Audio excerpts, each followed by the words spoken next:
Hey everybody, welcome back to Happiness 101. I'm Josh, and today we'll be talking more about how money impacts our happiness.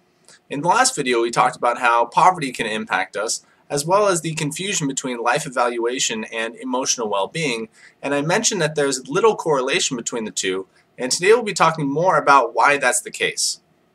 Before we get into the limitations of money on happiness, it is important to note that what we're talking about is permanent, long-lasting changes to our happiness.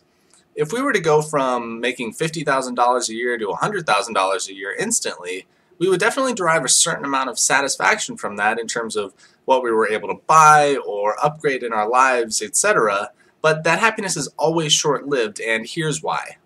Though there are a few reasons that contribute to why an increase in income does not necessarily mean an increase in happiness, the most major one comes down to adaptation. Adaptation is an essential part of human life and is happening all the time. Simply put, we get used to things as we experience them more often. For example, when we first lay down and go to sleep, we're very aware of our body, how our arms and legs are positioned, how the blanket feels on us, but as we lay there, our body adapts to the unchanging stimulus, and this helps us fall asleep. Emotional adaptation is a very necessary part of the human psyche, and it applies to both positive and negative emotions. The elation we feel in a new relationship eventually normalizes, and so does the sadness we feel when we lose a loved one, for example. The fact that we have adapted to these states doesn't mean that we care about the person any less in either situation.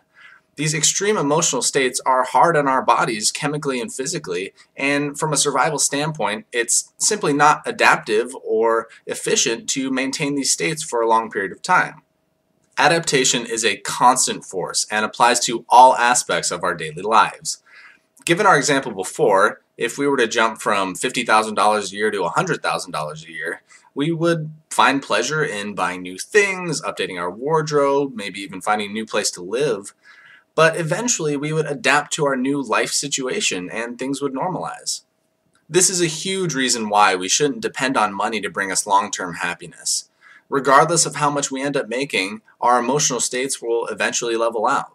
That being said, adaptation is just one piece of the puzzle when it comes to money and happiness. So if you want to learn more, tune into the next Happiness 101 or find a Hapacus class. Keep happy, everyone.